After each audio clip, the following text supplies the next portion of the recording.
Okay. No, it's not. Okay, I advise this meeting is not being streamed live to the internet. And it will be in a moment, so I'll just pause there for a moment, sorry. Is it right now? Okay.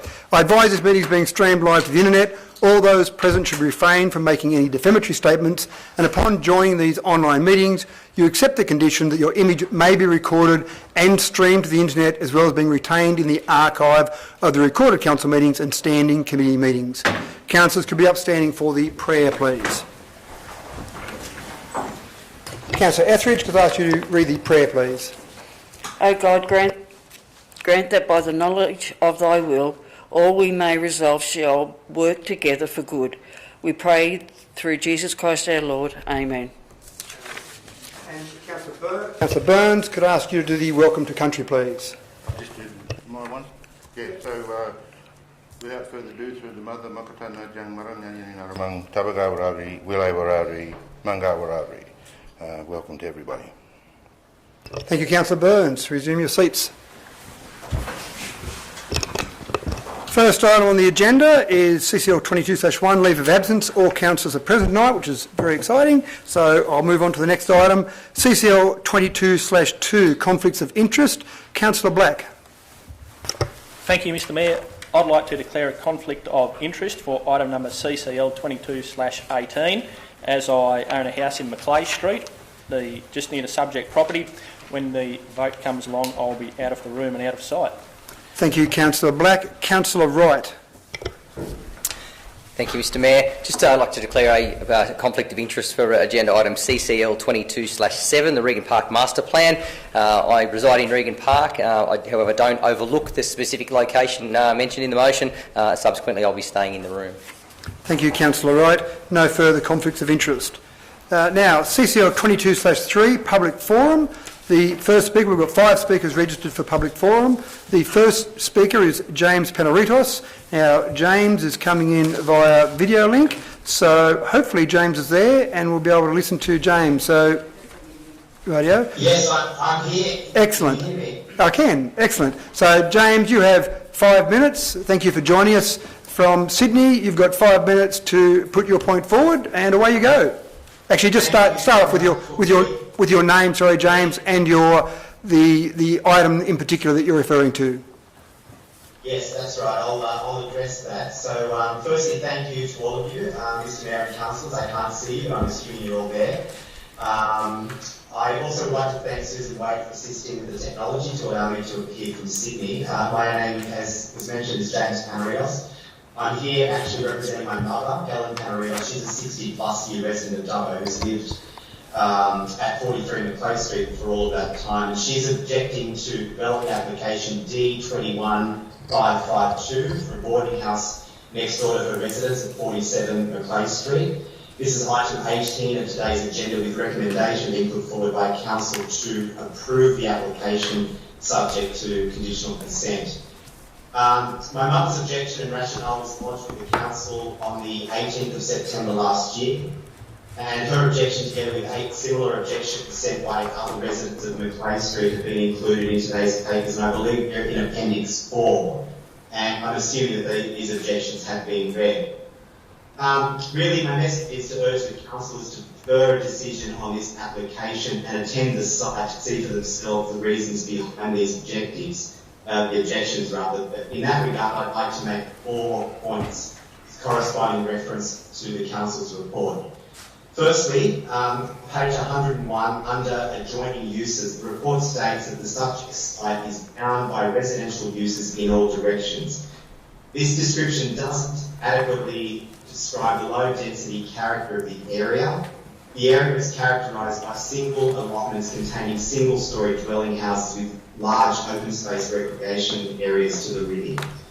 Secondly, the planning response to the concern addressed on page 102 states that the proposed development is consistent and meets the following relevant R1 zone objectives as follows, and I'm reading here: to provide for the housing needs of the community, to provide a variety of housing types and densities, to ensure development is consistent with the character of the immediate locality. The proposed development will result in housing diversity within close proximity to the Dubbo CBD and shops, that the proposed development is considered to be designed in a manner that is consistent with the existing streetscape and surrounding areas. Now, contrary to the Council Officer's report, the proposal doesn't comply with the zone objective requirement to be consistent with the character of the immediate locality. Rather, the proposed build form is one of 2 stories in height of the rear with very limited open space and large hard surface areas, and this would be inconsistent with the surrounding character being single-storey dwellings, houses with large backyards. Thirdly, under submission concern, also on page 102, the report has erroneously paraphrased my mother's concern regarding the use of the proposed development by those from outside the LGA as being inconsistent with the objectives of the Dubbo LEP, and that Council cannot restrict the use of the development to those residing within the LGA to prevent those from outside the LGA utilising development. Now, respectfully, my mother's submission is that the proposal has failed to demonstrate compliance with the zone objective to provide for the housing needs of the community, in that it's failed to provide any evidence that there's a short supply of boarding houses in the LGA. Council officers have failed to consider this lack of evidence, consequently compliance with this zone objective can't be established. And there's ample relevant case law on this point. For example, Project Ventures Development versus Pittwater Council 2005. And finally, the first submission concern addressed on page 104 reads as follows. The SDE states that the proposed development can be assessed as multi-dwelling housing, however this is legally incorrect and it is more akin to a residential flat building. The Council's response is that in the absence of controls for boarding house development within the Dubbo Development Control Plan 2013, the application is assessed under the chapter relating to residential flat buildings and shop-top housing, which is considered to be the most consistent with the proposed land. Respectfully, not assessing the proposed boarding house as a residential flat building is not relevant from a planning perspective. In the absence of a council LEP or DCP that deals with boarding houses specifically, Council should be assessing such proposals under the Department of Planning Guide to Boarding Houses, which I'm very happy to forward a copy to the relevant Council Officer, not the residential flat building shop-top housing controls. There are several more examples in the Council report which I could have raised, but I'm conscious of time. I think my 5 minutes is almost up. Accordingly, I urge the councillors to defer the decision on this application and to attend the site to see for yourselves the reason for these objectives. So with that, I can't see it, but I do thank you again for your time and I wish you all a successful meeting and good evening. Thank you, Mr Penaritos. Timed it perfectly. You had about 10 seconds up your sleeve. Well done. Those items that you brought forward there will be considered when Council gets to CCL 22/18. Thank you for your time. Thanks. Thank you. The next speaker I have registered is Ms Emma Webster. Ms Webster, if you're there, can you come forward? Thank you. And again, just state your name and just the item that you're referring to, and then again, you've got your 5 minutes there. Thank you. Hi everyone, I'd just like to acknowledge that we're meeting on Tubbergar Wiradjuri country today, and I pay my respects to elders past and present and extend that respect to people from all nations who are part of our meeting today. My name's Dr Emma Webster and I'm speaking against the proposed boarding house at 47 Macleay Street in Dubbo, and that's the development application D 2021/552. So I live at 54 Darling Street and I own a property at 37 Macleay Street where my mother lives. And I speak tonight as a long-term resident of North Dubbo and also as a doctor of public health. I also speak for the people in my neighbourhood who don't feel that they have a voice. Either they're older or they're used to people not listening to them. So as I said, I'm speaking against the proposed boarding house development. But I think Dubbo is a fantastic city and our people all deserve a safe place to live where we can all flourish. And boarding houses do not offer this, as there's no security of tenure, there's little privacy and a lack of autonomy. And while there's much research to support this, we've also seen that firsthand with the 12 years of Towers Lodge that's been operating as a boarding house at number 70 Darling Street. So the number of people staying in each room can vary greatly, and the proposed development might show one single bed in each room, but Towers Lodge teaches us that this can be easily replaced by 2 bunk beds. This is completely outside the control of boarders in other rooms and must be very distressing to find that you now have all of these extra residents in your own house, in your own home. They have no recourse to complain because they can be evicted without notice. The proposed development has very little privacy and no room to have a friend over without having them in your bedroom. And Towers Lodge teaches us that this means people congregate on the footpath and they sit in the gutter. There's no privacy for boarders, and the conversations can be heard at all hours of the day and night by the neighbours. In boarding houses, the residents don't have responsibility for the coordination of services and maintenance, but nobody else seems to take that responsibility either. And we can see this at Towers Lodge, where there's an issue with accumulating rubbish. I took an image, which I think you might have in your papers, earlier this week, and that shows a large pile of rubbish accumulating at Towers Lodge. As a boarder, you have no recourse for complaint about this, and it would be completely overwhelming to try and remediate such a thing if you were a resident there.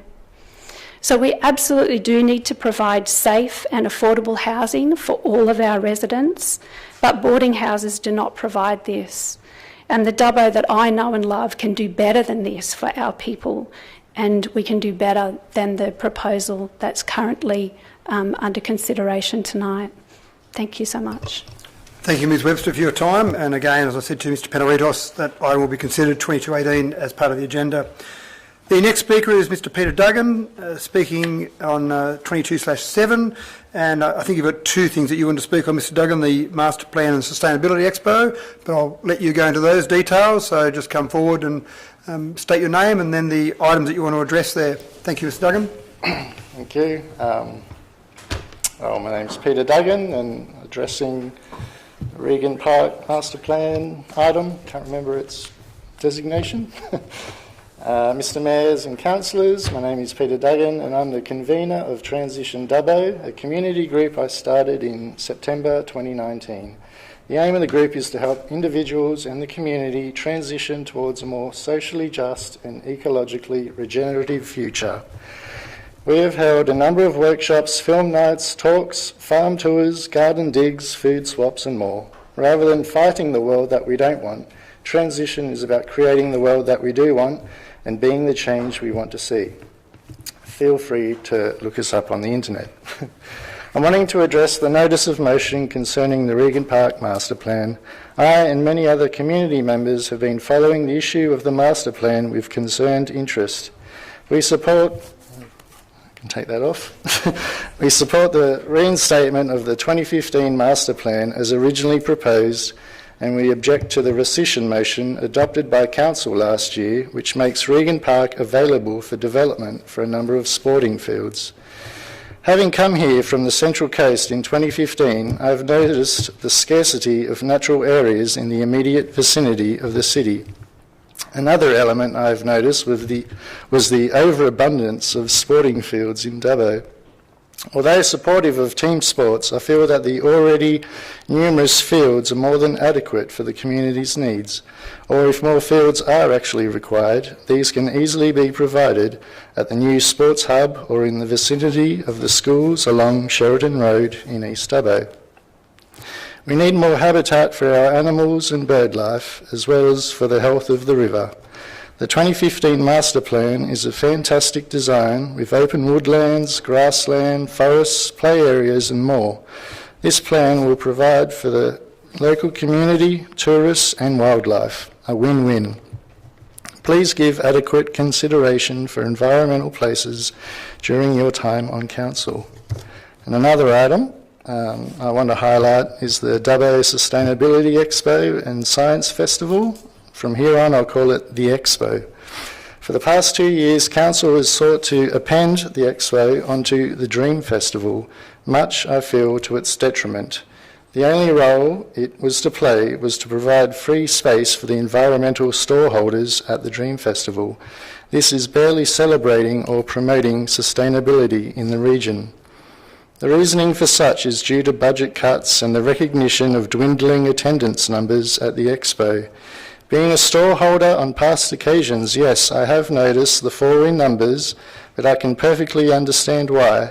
It's because the Expo has not been given an adequate pride of place in the Council's events calendar. Without evolving and changing year on year, it begins to feel stale. What is needed is a creative exploration of the sorts of programs and activities that could help to make it a standout event. One only needs to look around at the exciting sustainability festivals that take place elsewhere in Australia and around the world to get a good idea of how such events could be run. Please give consideration for the strong role the Sustainability Expo can play in Dubbo in its promotion of sustainable living amongst the community. Thank you. Thank you, Mr Duggan. Again, the Regan Park issue will be addressed. There's nothing in particular about the Sustainability Expo at this meeting, but the points were noted. Thank you. The next speaker is Ms Margaret McDonald, again speaking on CCL 22/7. Ms McDonald, if you could come forward, again state your name and the item you're speaking to, and you've got your 5 minutes. Thank you. Margaret McDonald. I'm speaking on behalf of Dubbo Environment Group. I should say, first of all, Mr Mayor and councillors and staff and public. Margaret McDonald, I'm President of Dubbo Environment Group, and I'll be addressing agenda item CCL 22/7 about the policy on Regan Park. So as President of Dubbo Environment Group, on behalf of our members, we would like to congratulate all our new councillors and also wish you well, and look forward to working with you because we have many issues that we've already brought to Dubbo Regional Council and many more in the future, I'm sure. And we also would like to express our appreciation of the way you ran the election campaign and opened up the community consultation with us. We appreciated that a lot of you were answering our questions, and we appreciate that that's continuing now as well. With Regan Park, I have here already, I will just address the fact that we last year attended the March 2021 council meeting, and we asked that the policy that was a mayoral minute to rescind the Regan Park public space policy. It was a council policy that was brought in 2018, and it stated that 62 hectare area was to be left undeveloped. The expression was undeveloped. And after the mayoral minute of March 2021, where they had already welcomed the proposal by St John's Junior Rugby League Club to use that area to progress their football fields and relevant infrastructure, which included a grandstand, that followed that without any public consultation. So Dubbo Environment Group at that meeting, are you hearing me all right? Did ask that we didn't think that was fair because we as a community saw that as public space and we should have been consulted about whether that was what we wanted.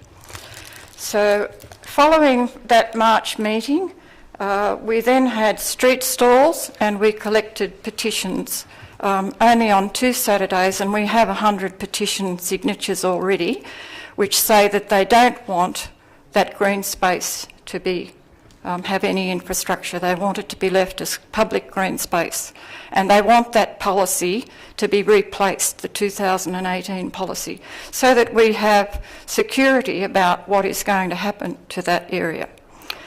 Now, I'm just personally, I have lived in Dubbo for 40 years, and I was here when that land was a dairy farm, and I have seen the urban sprawl that has occurred in Dubbo with great regret, because I come from a beautiful area of Coonabarabran and I'm a third generation. I'm not a farmer myself, but all of my family were farmers, so I love the open space and I love the Pilliga forest, and I'm used to natural beauty. That's getting a bit personal, but the 40 years, I saw that when it was a dairy farm, and I saw the Regan Park establishment, and I went to all of Matthew Dickerson, the mayor at the time, when he consulted with community to show us the commission design that Dubbo City Council had initiated to make that park into a community, something like a centennial community area for everybody to enjoy, not just a select group. And I know Matthew put a lot of work into that, and there were submissions from the community. They were requested, and I was on Dubbo Field Naturalist Committee that time, and I did send in a submission at the time. So it just feels like a bit of a backslap to then turn around and not have any public consultation at all, and all our expectations dashed. Ms McDonald was giving you your 30-second wrap-up. Oh, I haven't gotten very far. Okay, so then we had, after the street stalls, we had a meeting with one councillor after we asked all councillors to meet about Regan Park, and we also met with Ian McAllister, and we intend continuing on with that campaign. We forestalled it at the time because there was chaos after April of that year, and we are just waiting to see what the future plans are. But we do ask, please, that the health of the river is tantamount. The special place it has in our Aboriginal people's hearts. Rivers are very spiritual to them, and the needs of the community is not all business and not all development. Thanks very much for listening to me. Thank you, Ms McDonald. I had one other speaker registered for public forum, but I cannot see that particular speaker in the audience, and we still have some time left, so I'm happy to open it up to anyone who has any other issues that they would like to bring forward. Then you can come to the microphone, state your name and what item you want to address, and then you've got your 5 minutes as well. So does anyone else wish to come forward and address any other issues? Okay, thank you to the members of the public for coming along tonight and for addressing council. The next item on the agenda is CCL 22/4, Councillor Etheridge. So confirmation of minutes from the 15th of November 2021 and 23rd of December 2021 being moved by Councillor Etheridge. Can I have a seconder, please? Thank you, Councillor Chowdhury. Any discussion or debate on those, councillors? There being none, I put that. All those in favour? Against? Declare that carried. Thank you. The next item on the agenda is CCL 22/5, investment under Section 625 of the Local Government Act. Can I have someone move that way, please? Thank you, Councillor Etheridge. Have someone second that? Thank you, Councillor Mann. Any discussion or debate or questions on that particular item, councillors? Being none, I put that. All those in favour? Against? Declare that carried. CCL 22/6, similar, investment under Section 625 of the Local Government Act from December 2021. Can I have someone move that way, please? Thank you, Councillor Goff, seconded by Councillor Burns. Any discussion or debate, councillors? There being none, I put that. All those in favour? Against? Declare that carried. Next item on the agenda, CCL 22/7, Regan Park Master Plan. Councillor Black. Thank you, Mr Mayor. I'd like to move my motion on the Regan Park Master Plan 2012 status as follows. 1, that the CEO provide a staff report outlining the history and current status of former plans in place for the development of the Regan Park area as public open space and advising on opportunities for the reinstatement of the Regan Park Master Plan, including the proposals for private sporting field development. 2, that the CEO provide a report updating Council on the progress of master planning for the Macquarie River Corridor. And 3, that Council notes the importance of public awareness and consultation in relation to proposed uses of public land. Thank you, Councillor Black. Can I have a seconder for that motion, please? Thank you, Councillor Showery. Councillor Wright.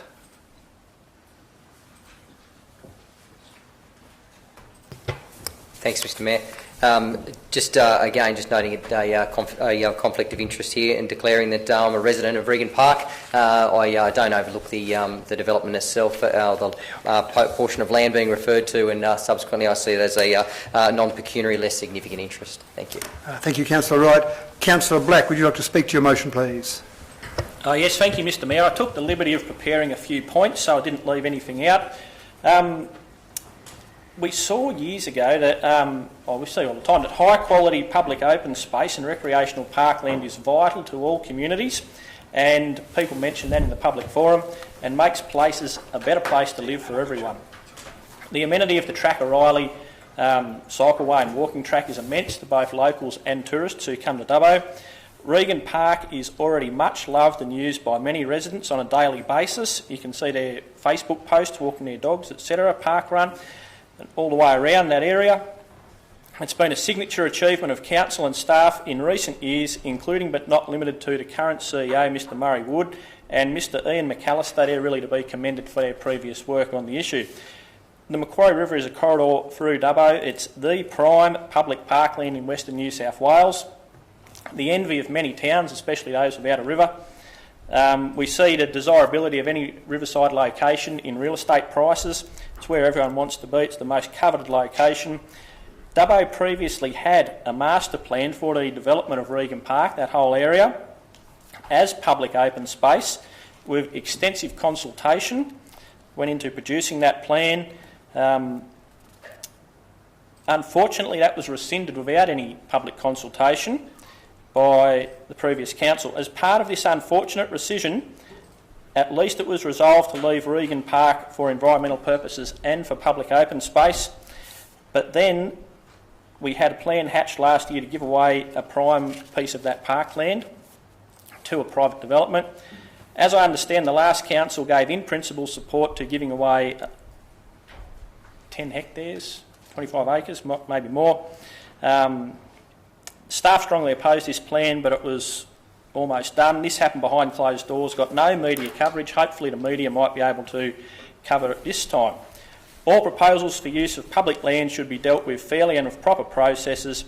The thing about large public open spaces and green spaces is that they get eaten away at little bit by little bit. It's like eating an elephant. How do you do it? One bite at a time. Next thing you know, it's all gone. I'm looking forward to the report, including a detailed history of that rescission motion and what occurred with the proposal to privately develop the sporting fields. As Dubbo's population grows over the next 20, 50, 100 years, that will be a prime piece of public parkland right in the centre of town. We've got a plan for the future, not just for 5 years' time. I note the contributions of the speakers in public forum. Thank you for that, and numerous other people who have contacted me on this issue. The process of community engagement and consultation needs to deepen and continue, and I hope that this motion assists in that endeavour. Thank you. Thank you, Councillor Black. Do I have any other speakers or any other questions from councillors? No? Councillor Ivey. Mr Mayor, as a newly elected councillor, I and not from this Dubbo, from Wellington rather than Dubbo, I am unaware of a lot of the history on this, but I can see it is an enormously important issue, and I therefore very much support the motion to be, as a councillor, to be made much better informed. Thank you. Thank you, Councillor Ivey. Any other comments or questions, councillors? No, you've got a right of reply, Councillor Black. You probably don't need a right of reply given the fact that Councillor Ivey was supporting your motion there. So, councillors, I now put that motion. All those in favour? Against? Declare that carried. Thank you, councillors. The next item on the agenda is 22/8, alliances with other councillors. Councillor Burns, would you like to move that motion, please? Yes, thank you, Mr Mayor. I would like to move the motion on alliances with other councils as follows: that the CEO provide a report to council on the potential collaboration with regional or other councils, including any opportunities to enter formal relationships. Thank you, Councillor Burns. Can I have someone second that motion, please? Thank you, Councillor Goff. Councillor Burns, would you like to speak to your motion?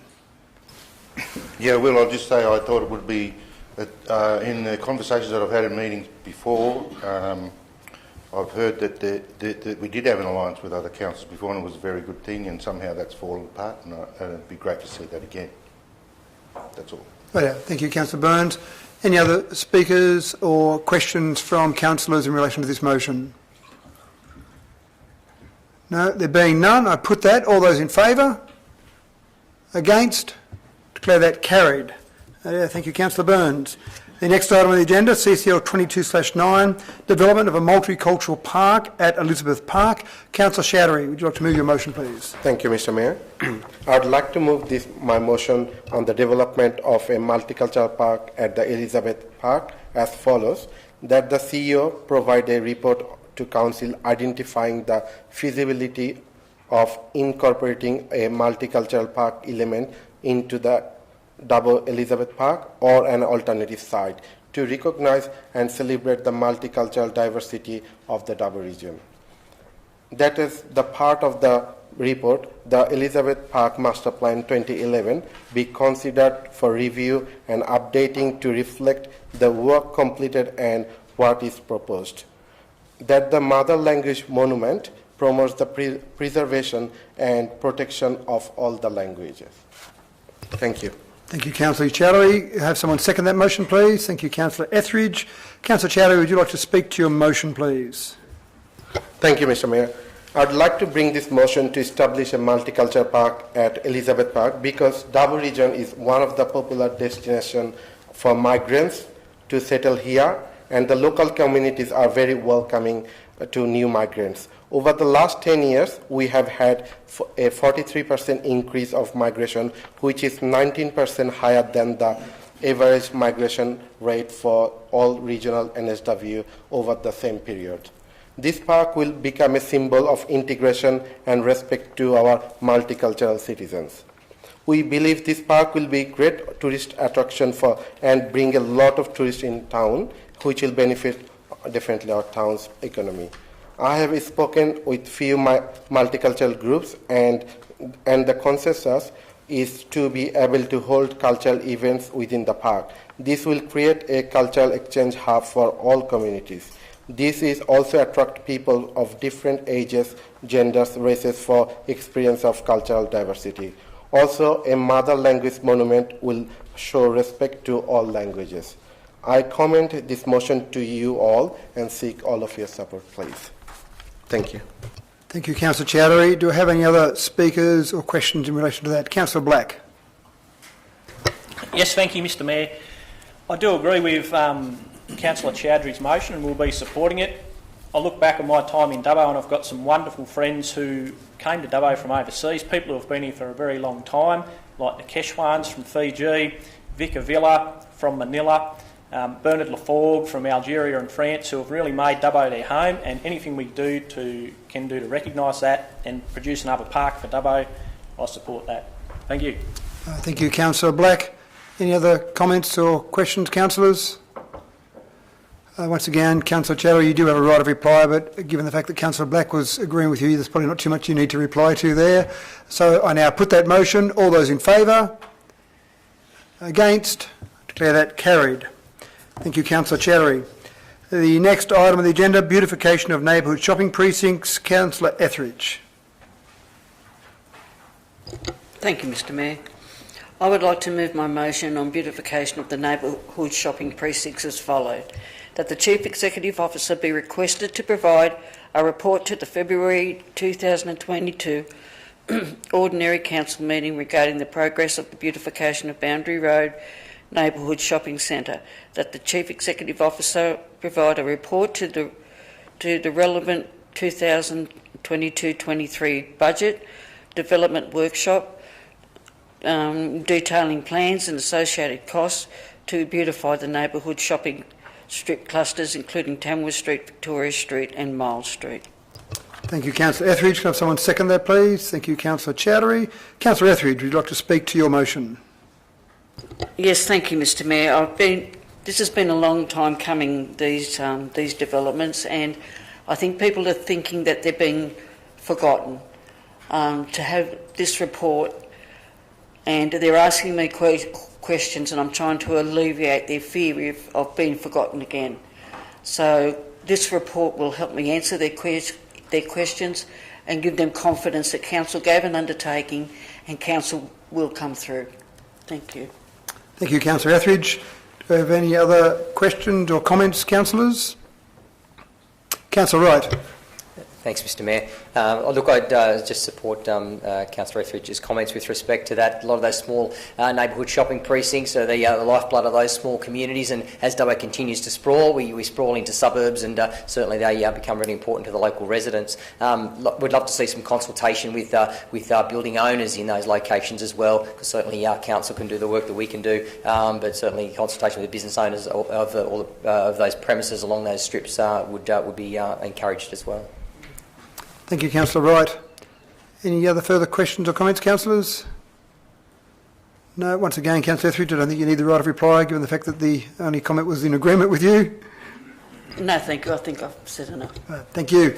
So I now put that motion, councillors. All those in favour? Against? Declare that carried.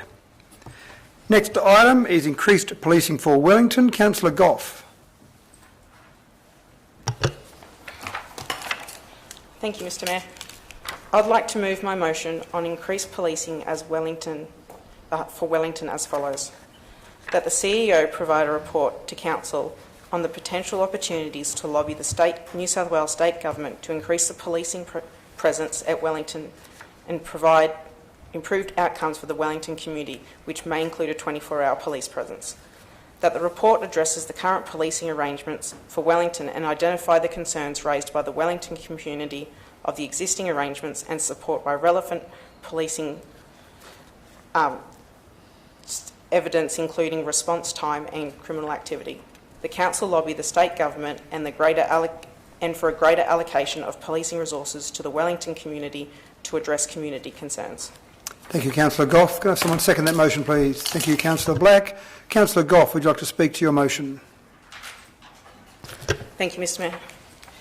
This motion was my top priority when becoming a councillor. As a business owner and a resident of Wellington, I know firsthand what strain our current police have and the station and situation that they're in, thus putting a strain on the Dubbo policing. Every week, I have conversation with someone from community about another break-in, another burnout, another stolen bike, and this has to change. Our current policing station is not good enough, situation is not good enough, and something must be done. Thank you, Councillor Goff. Any other questions or comments, councillors? Councillor Black. Thank you, Mr Mayor. Yes, I do support Councillor Goff's motion here. It's obviously needed in Wellington, we all know that.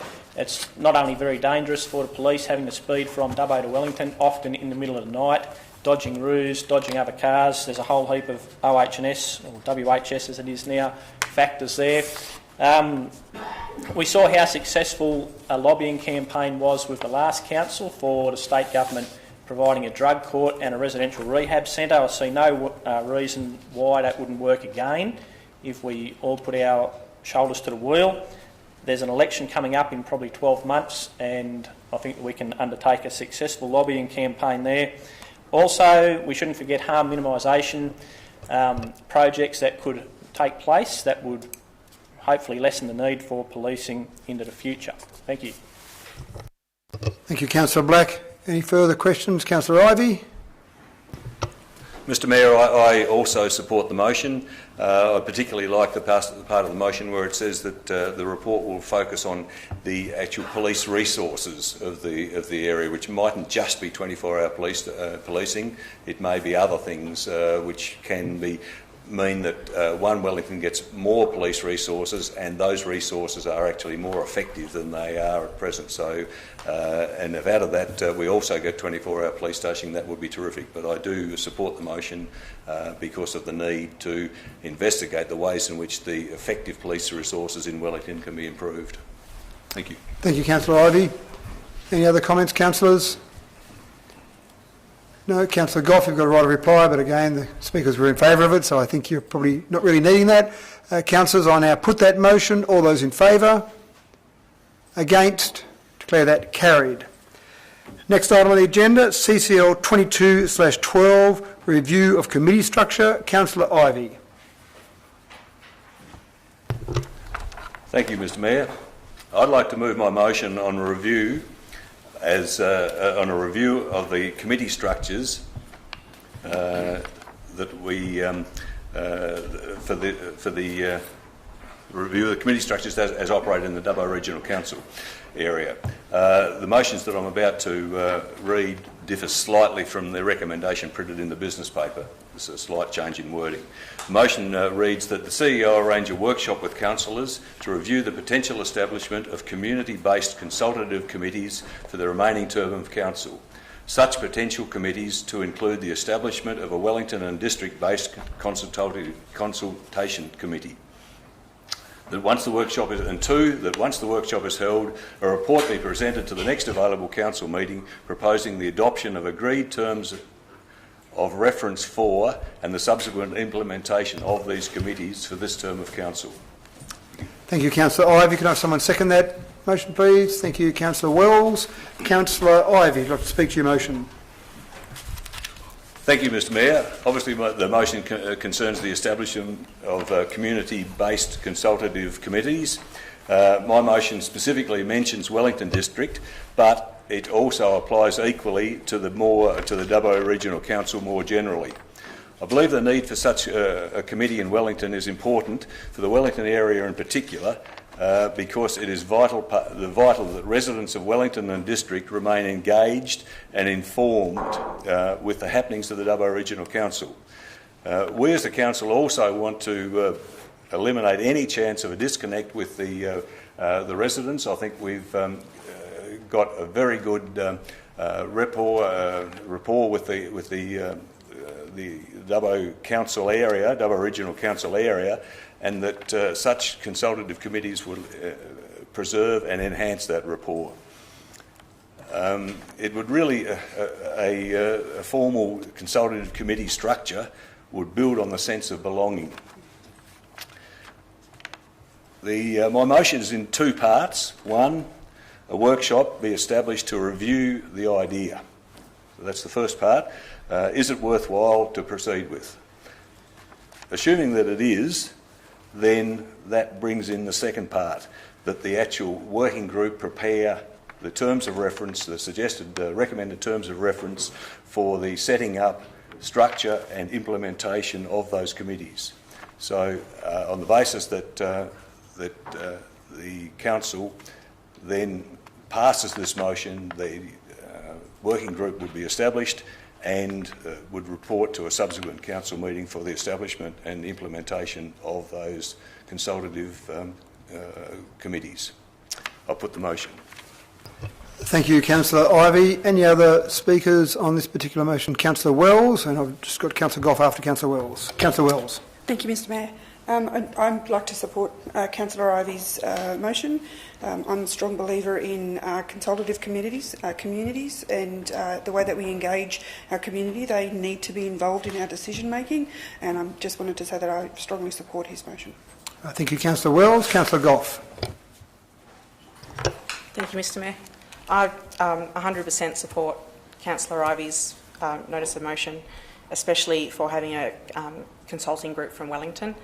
I feel when you look at all the different community groups Wellington has, there seems to be the same people doing the same things, and there's going to be burnout.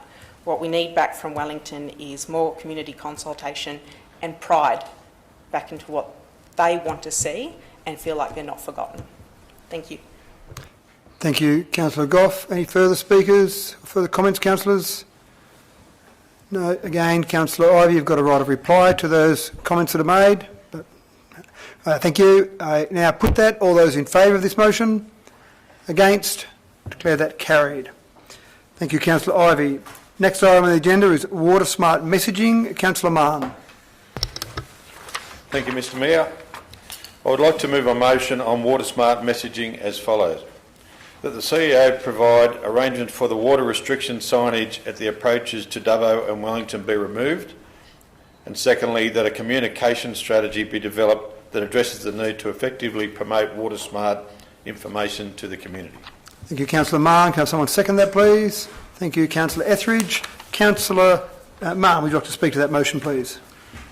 Thanks, Mr Mayor. Yes, the intention of this motion is not to take the focus off looking after our most precious resource in water. It's more about the messaging that these signs currently indicate. Just a quick snapshot. From 1982 to 2002, there was no water restrictions in Dubbo. From 2002 to 2008, there was only 6 occasions, which varied between 1 month and 6 months. And at 2006, the council invested in the water plant upgrade to make sure that the water supply was ensured for a population of up to 55,000 people. Then in the last 15 years since that expenditure was committed, there's been no water restrictions until last year, 2019. Yet we've got signs at the front of our city telling people that we've got water restriction issues. I think we could change our messaging there. We don't want people to think that they can't come to Dubbo because we don't have enough water for ourselves. We can change that message. It's our residents that we have to keep reminding about the water wise. It's not the tourists and the visitors, which I think this messaging might be affecting at the moment. Thank you. Thank you, Councillor Mann. Any other comments or questions, councillors?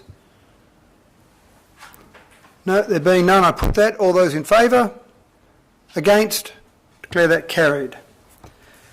Next item on the agenda, playground strategy for Dubbo. Councillor Wells. Thank you, Mr Mayor. I would like to move a motion on playground strategy for Dubbo as follows. 1, that the CEO provide a report to Council identifying the current playground strategy for the Dubbo Regional Council.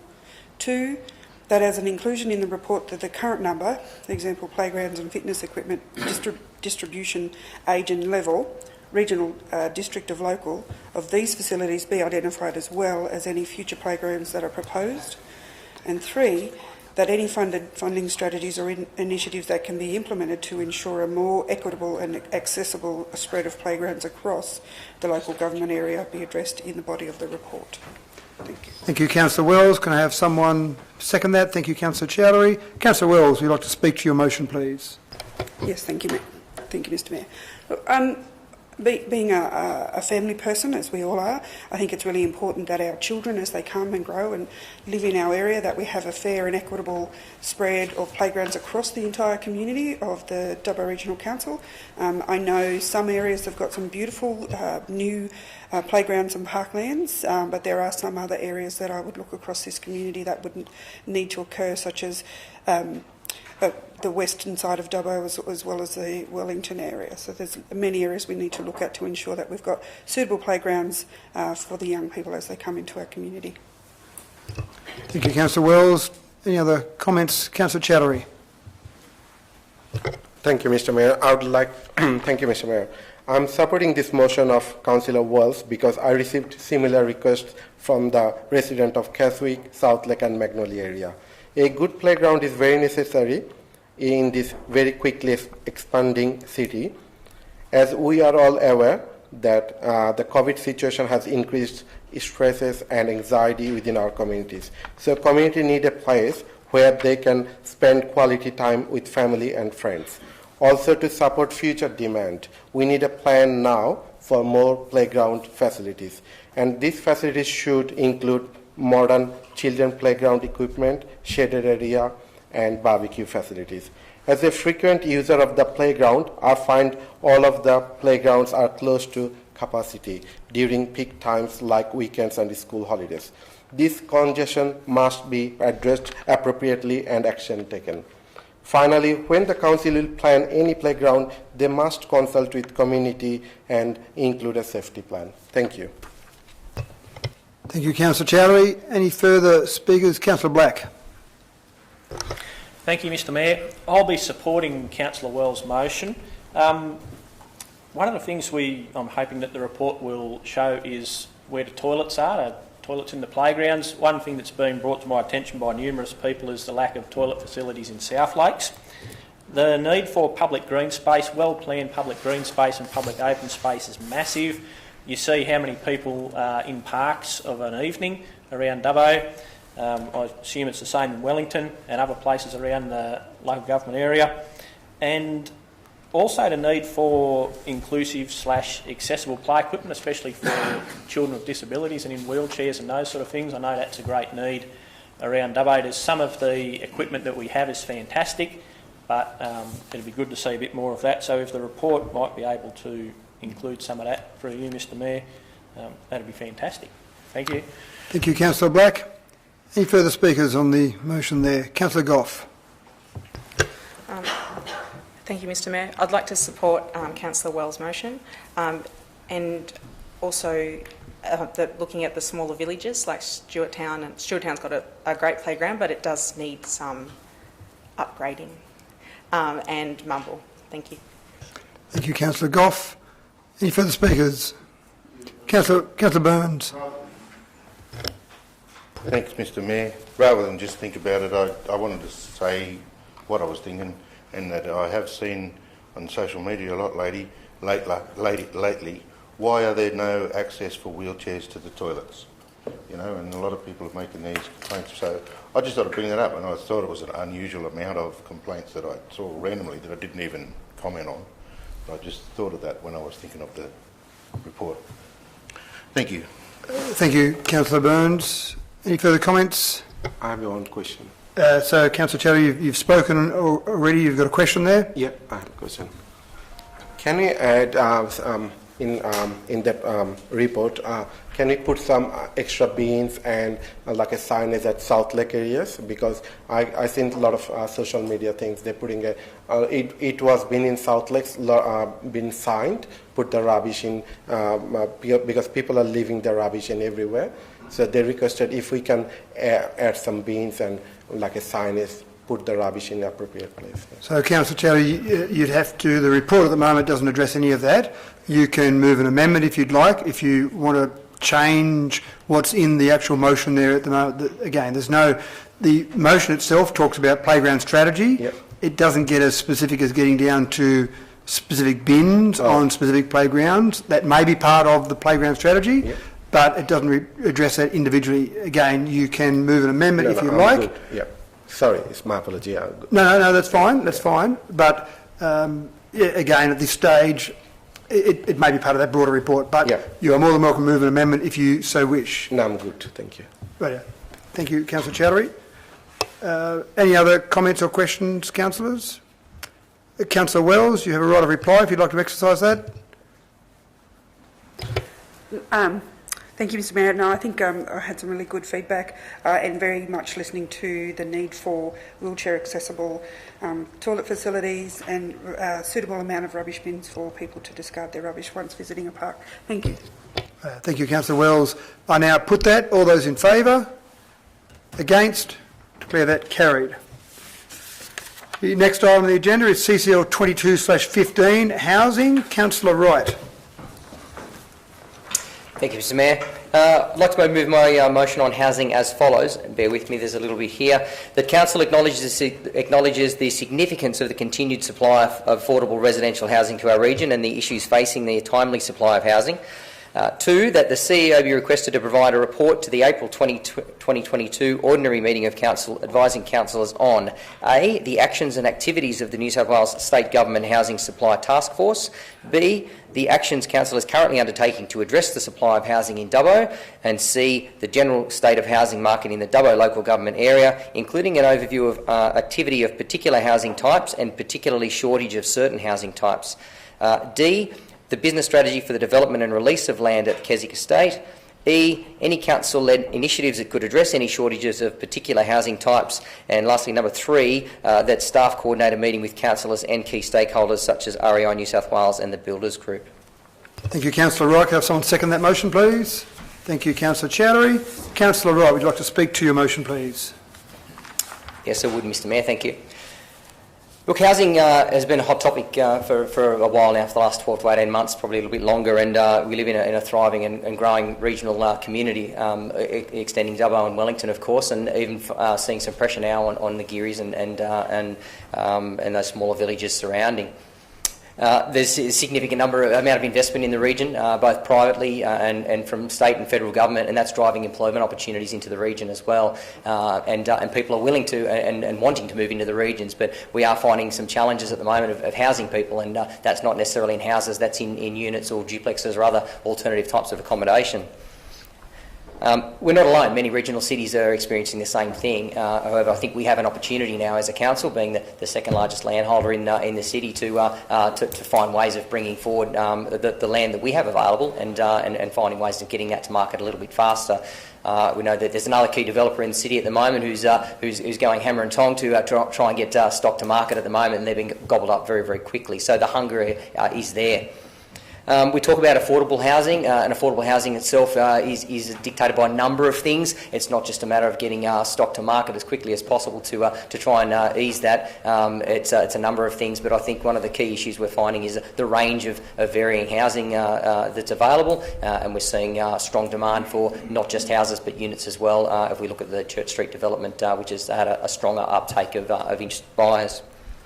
I think with a city that wants to continue to grow, and I think again we've got an opportunity here. So I really look forward to seeing the reports that I've recommended here, and also look forward to work with those key stakeholders who will be able to provide some great information to us as a council. Thanks.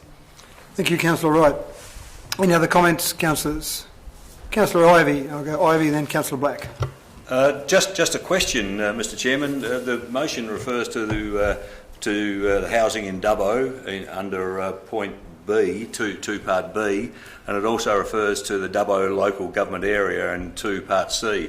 I presume, though it is intended, that the motion relates to the whole Dubbo regional area, because most of the things that you refer to there do apply to, particularly in Wellington, and I think that needs to be, the Wellington situation needs to be encompassed within this report. Yeah, Councillor Ivey, I will go through to Councillor Wright. That's my assumption when it says Dubbo local government area. It means Dubbo Regional Council local government area, but Councillor Wright, that was the intent of your motion, to cover the entire local government area?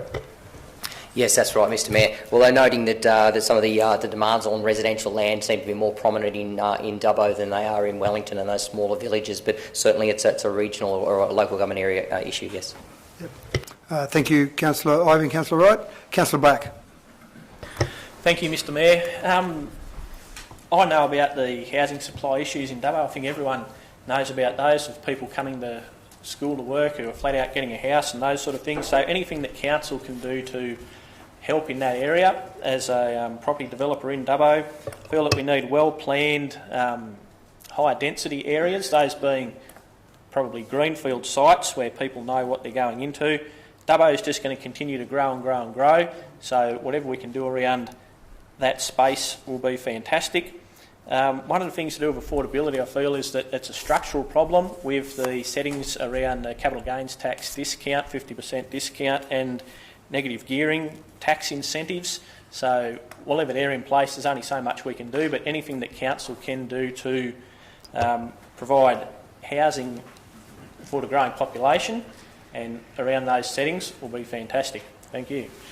Thank you, Councillor Black. Further comments, councillors? Councillor Burns. Thanks, Mr. Mayor. I just want to say that I support that 100% because it's something that that's been heavy an issue in the area for a long time, and I see a lot of people that are actually living in tents in relatives' yards. So the sooner we can make a difference, the better. With that said, I do a lot of historical research in Dubbo area, and I read housing issues in old newspapers decades apart, so it's an ongoing problem. So if we can solve it, they might see us as magic. Thank you, Councillor Burns, the magical councillor. Any other comments or questions, councillors? No, there being none, Councillor Wright, you've got a right of reply if you'd like to exercise that. Now. No, thank you, Mr. Mayor. Okay, thank you, councillors. We now have the motion before us. I put that. All those in favour? Against? Declare that carried. The next item on the agenda is CCL 22/16, the September 2021 Quarterly Budget Review. Could I have someone move the recommendation there, please? Councillor Ivey, can you move that, please? Just need to read that out. Councillor Ivey? That's right. Page 53, I think it is. 52 might be. That's the CCL 22/16. the one recommendation that the quarterly budget review statements as at the 30th of September 2021 as attached to the report of the Chief Executive Officer dated the 14th of January 2022 be adopted and such sums voted for such purpose. 2, that the statement of the responsible accounting officer that Council is in a satisfactory financial position having regard to the changes herewith to the original budget be noted. Thank you, Councillor Ivey. Can I have someone second that motion, please? Thank you, Councillor Mann. Councillor Ivey, you wish to speak to your motion? Having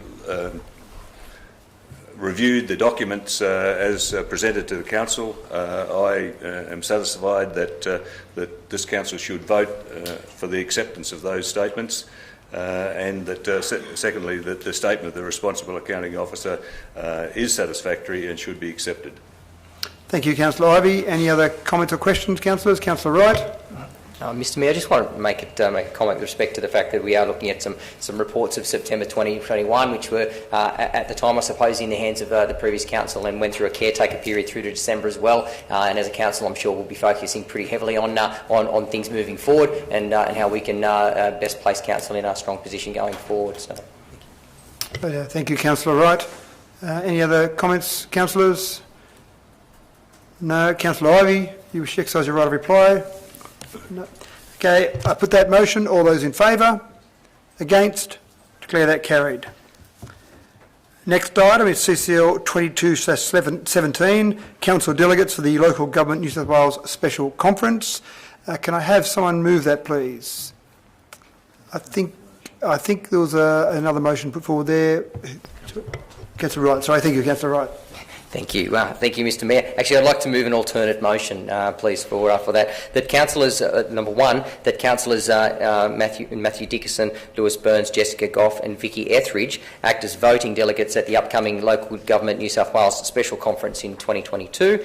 2, that all available councillors attend the Local Government New South Wales Special Conference with funds to be used from the already budgeted members' expenses to pay for the registration, travel and subsistence. And 3, that Council's nominated voting delegates put forward the motion resolved by Council on 28th of October 2021 as outlined in the report. Thank you, Councillor Wright. Can I have someone second that, please? Thank you, Councillor Etheridge. Councillor Wright, would you like to speak to your motion? Thanks, Mr Mayor.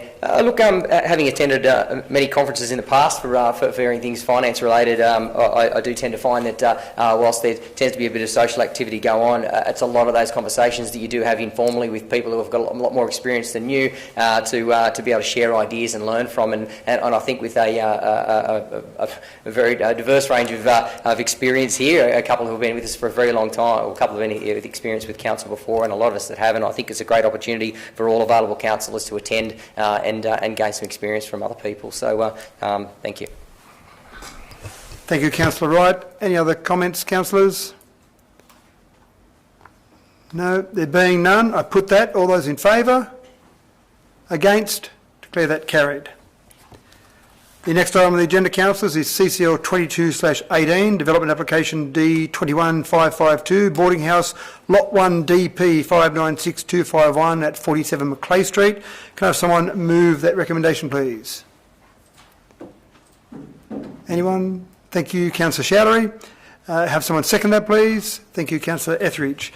Councillor Black.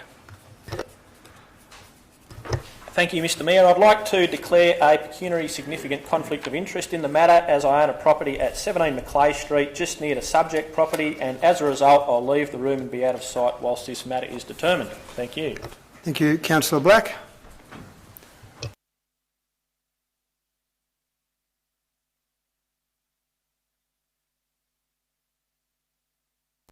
Mr Reynolds, can I ask you to close that door, please? Oh, no, he's got it himself under control. Okay, thank you. Councillor Showery, as the mover of that motion, would you like to speak to that particular motion? Thank you, Mr. Mayor. I'd like to bring this motion because I think Dabo is a growing city, and also we have a huge crisis of accommodation. So we need to look into those prices, how we can accommodate this application to take further to make sure this housing consult with the communities, and also we can solve this crisis. Thank you. Thank you, Councillor Chowdhury. Have other speakers on this particular motion? Councillor Mann. Thanks, Mr. Mayor. A couple of questions, Mr. CEO, please. There seemed to be some confusion about the zoning, R1, low density and general. And the second was the... Sorry, Councillor Mann, I'll go one at a time just to make it easier for the people watching remotely to keep in touch with that. So, through to you, Mr. CEO. Pass that to the relevant director, Mr. Stephen Wallace. Yeah, thank you for the question. Through you, Mr. Mayor. Through you, Mr. Mayor. I confirm that the zoning is R1, but it's not R1 low density, it's R1 general residential. So that zoning in particular makes boarding houses permissible in that zone. It also makes other higher density residential developments permissible, such as residential flat buildings and multi-unit residential developments as well. Thank you, Mr. Wallace. Thank you, Councillor Mann. The second point, Mr. Mayor, was they quoted page 104 under the was assessed under the chapter relating to residential flat buildings and shop top housing, and I didn't quite catch what Mr. Panaritos felt that was incorrect, and he had an alternative that he felt should have been assessed under. I just wanted to find out that that's been investigated, I guess. Thank you, Councillor Mann. I'll go through again to Mr. Wallace. Yeah, thank you. I might pass that question to the team leader of planning. Thank you. Mr. Reynolds.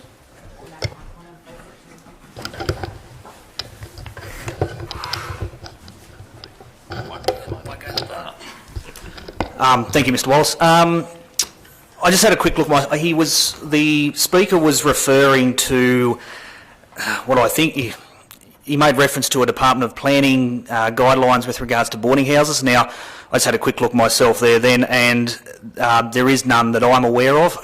Normally, a state planning policy would make reference to a particular design guideline, and there is none in this particular state planning policy.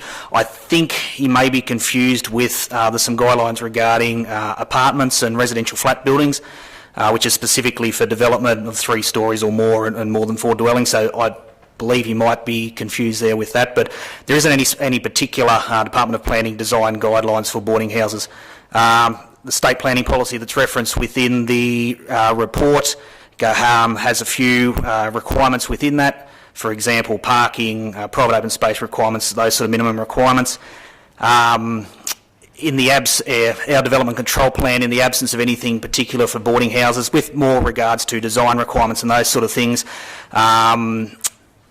residential flat building, the section of that deals with residential flat buildings is probably the most closest related to boarding houses with regards to, the design of the building and those sort of things. So that was considered the most appropriate one to go with in regards to aspects that aren't specifically addressed within that state planning policy.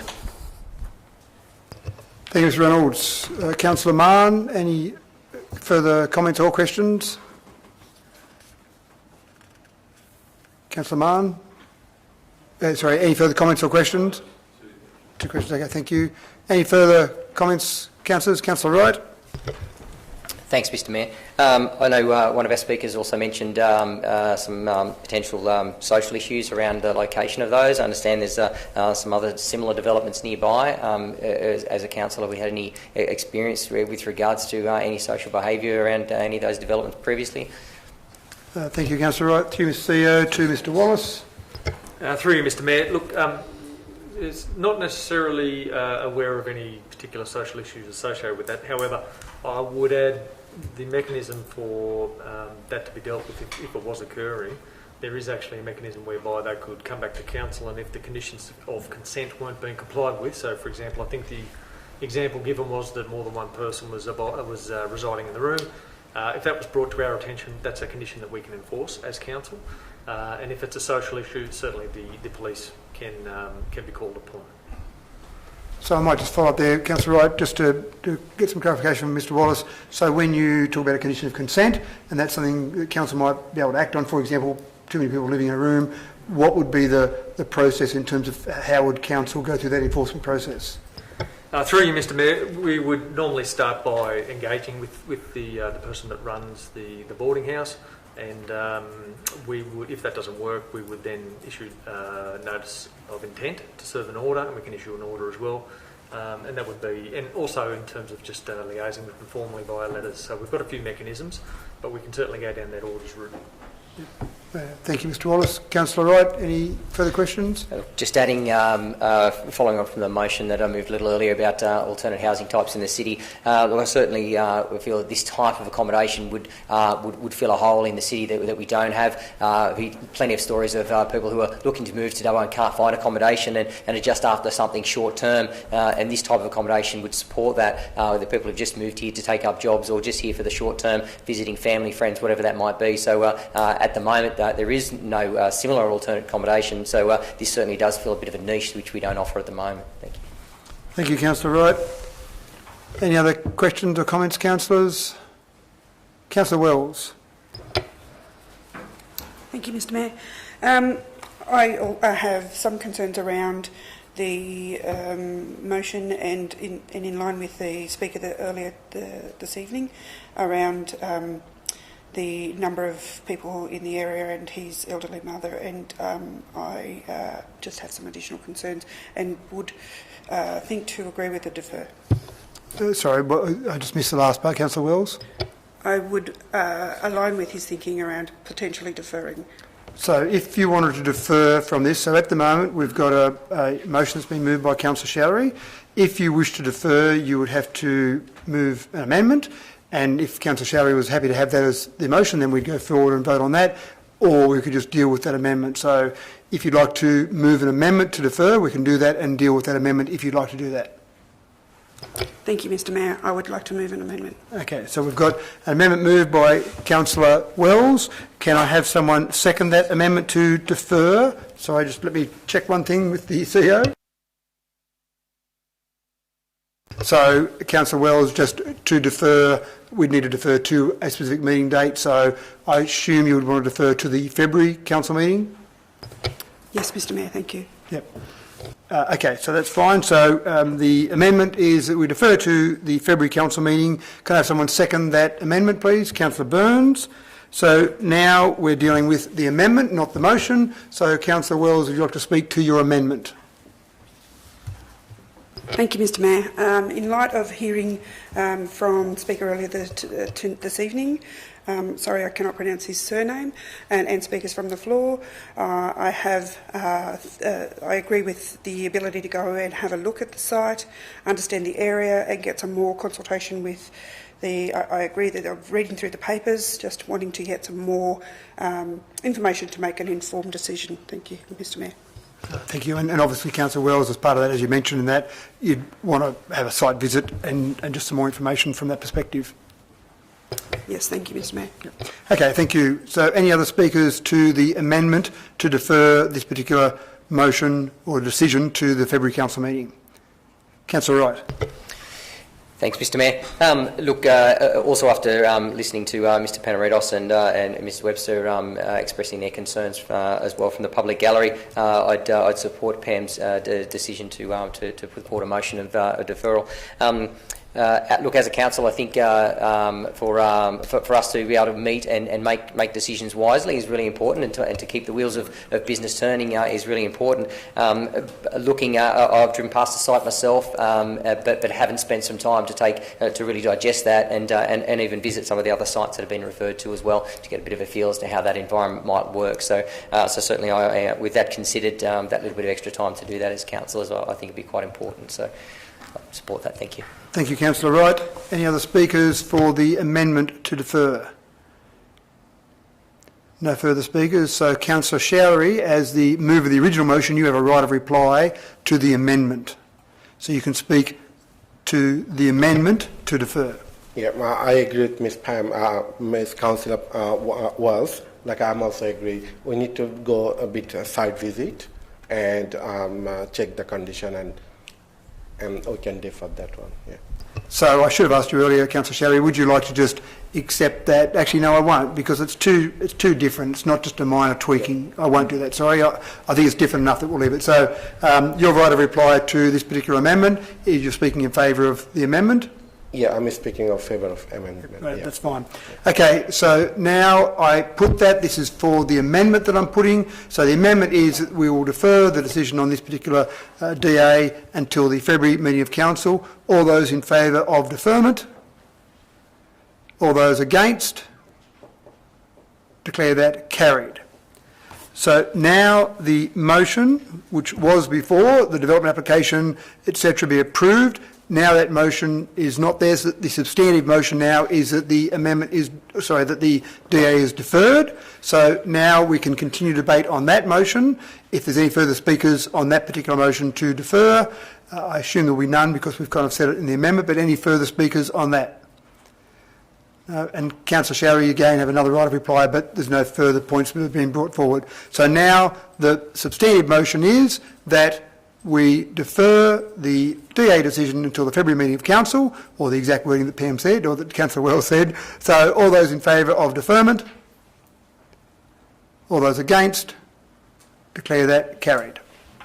Okay, thank you, councillors. So just for Mr Panaritos that might have been listening in and Ms Webster still there in the audience, so that basically means now that this will come back to Council at the February meeting of Council. In the meantime, there'll be an on-site visit organised, there'll be more information brought forward, and then the decision will come back. You'll have another opportunity to come back to the February Council meeting if you wish, and Mr Panaritos, again, if he's still listening, has got that opportunity to do that as well, and anyone else, obviously, as well. Thank you. Can we get Councillor Black in as well?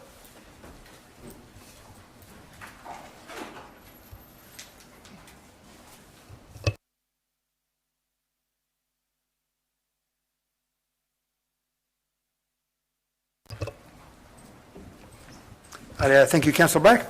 The next item on the agenda is CCL 22/19, Special DRTCC Ticket Booking Fee. Can I have someone move that motion, please? Thank you, Councillor Wright. Can I have someone second that, please? Sorry, Councillor Wright, would you like to speak, to say what the motion is exactly? Got him on the hop.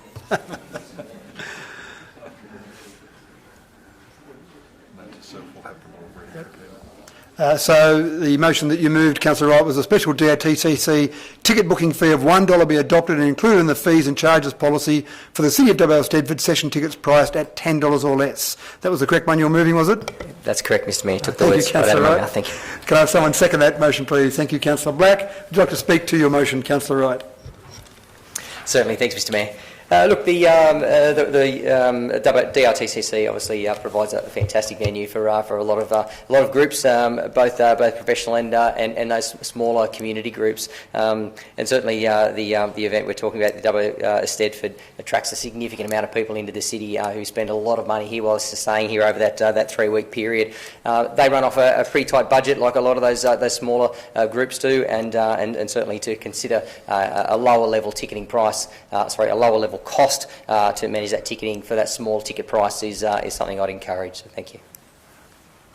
Thank you, Councillor Wright. Any further comments or questions, councillors? Councillor Goff. Thank you, Mr Mayor. As a product of going through Stedfords for years and years and years, I support this motion that if it's more affordable for Stedford committees to be able to continue these great facilities for children to gain confidence to perform and let all their families and friends and communities come and watch, we need to pass this. Thank you. Thank you, Councillor Goff. Any other speakers on this motion, councillors? Councillor Wright, do you wish to exercise your right of reply? No, thank you, Mr Mayor. Okay, we have the motion before us. All those in favour? Against? Declare that carried. The next item on the agenda is CCL 22/20. I'll go around the table in terms of comments and matters of urgency. So anything you want to bring up, any comments or matters of urgency. So I'll just go around the table. So Councillor Wells, do you have anything you'd like to bring up in there? Thank you, Mr Mayor. No, nothing to it. Okay, thank you, Councillor Wells. Councillor Ivey. No, Mr Mayor, thank you. Thank you, Councillor Ivey. Councillor Black. Yes, thank you, Mr Mayor. I've just got two quick points this evening. The first one regards the fast approaching federal election, and to my knowledge, the Dubbo Regional Local Government area hasn't been sufficiently pork-barrelled yet by any of the candidates.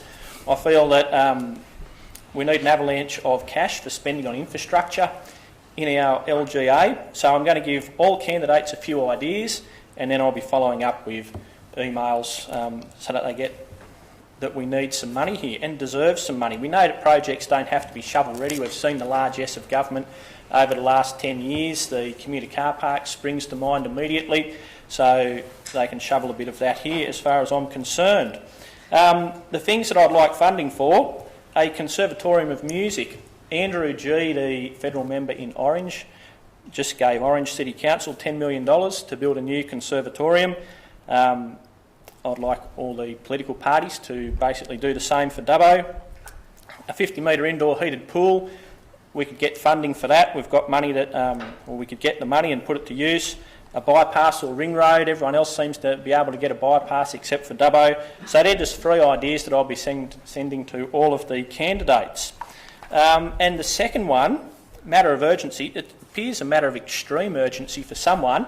Someone pooed in the Dubbo Olympic swimming pool, the big 50-metre pool again this afternoon, and swimming training got cancelled. This has been an ongoing problem. Now, it's probably just an operational matter, but we could put some signs up encouraging swimming nappies, or the old standby favourite that never ceases to work and amuse, the "we don't swim in your toilet, so please don't poo in our pool." We need to really get parents to watch their kids, a bit better supervision of what's going on. It was different in the olden days when there was the gutter and not the soft edging where any floaties could just be pushed into the gutter and everyone swum on. You might get a bit of an outbreak of gastro or conjunctivitis in a few people, but the show went on and the kids got to do their swimming training. Also, having seen the previous Mayor, Stephen Lawrence QC, down the pool doing his laps, I can say that there's no shame at all in a tight-fitting pair of swimmers that would contain any accidents and allow people to swim on. So if people could please, the community in general who uses the pool, really make an effort to watch their kids a bit better, that would be fantastic. Thank you. Thank you, Councillor Black. Councillor Showery. I'm good, thank you. Thank you. Councillor Wright. Thank you, Mr Mayor. I'll just dry my eyes. Look, over the last week or 10 days, as a group of councillors, we've been through some pretty extensive training, and I think the commentary amongst a lot of us who are very inexperienced has been how overwhelming the support has been from the CEO and his team through the governance team as well, and certainly the directors who have presented to us and helped educate us over the last week or two. So, look, I'd like to extend a thanks, and I know that plenty of the other councillors will extend that. Saying thank you to all of you for investing your time into us to make us better councillors, and hopefully we can take off those L plates soon. But we really appreciate the guidance you've given us. Thank you. Thank you, Councillor Wright. Councillor Mann. No thanks, Mr Mayor. Thank you. Councillor Goff. Thank you. A couple of things. On Monday evening, I had the pleasure to join CEO of New South Wales Rugby, Paul Doolan, for a beverage at the Commercial, and they're putting forth the idea for the sports hub. And I know nothing about rugby, but I personally think this is a really great investment for the community. It'll bring forth new talent and encourage people from outer western regions to come here as opposed to shoving them straight to Sydney. When it comes up, if it comes up, it would be really great to support. Secondly, Wednesday was Australia Day.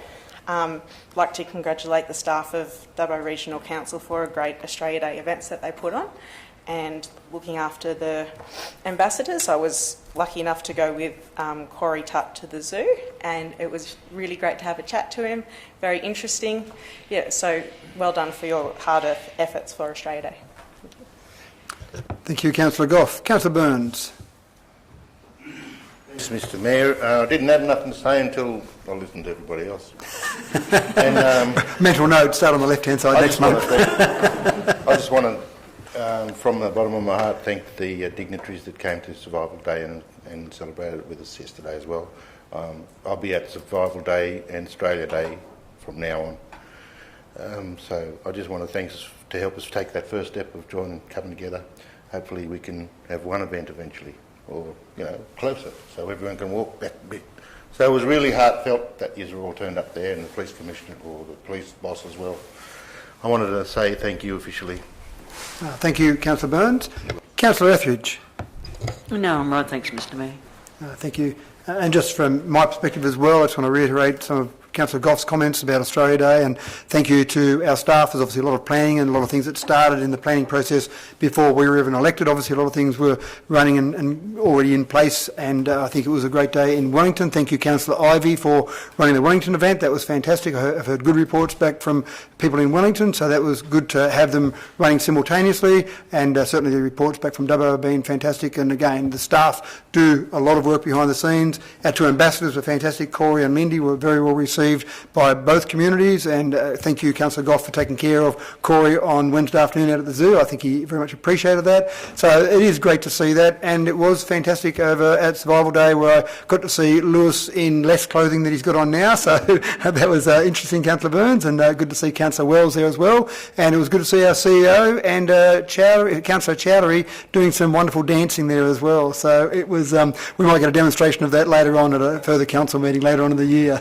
after some training, I think, from Councillor Wells and Councillor Burns. But I think there's a real opportunity there to see what we can do with Australia Day for next year. We've got 12 months of potential to plan something, and I don't know what that will look like, but I think there is a huge opportunity for this community to really talk about the unity that we did talk about yesterday, to really bring that unity together. So it was a good day yesterday, and very well done to all those involved. Thank you to the staff involved for that.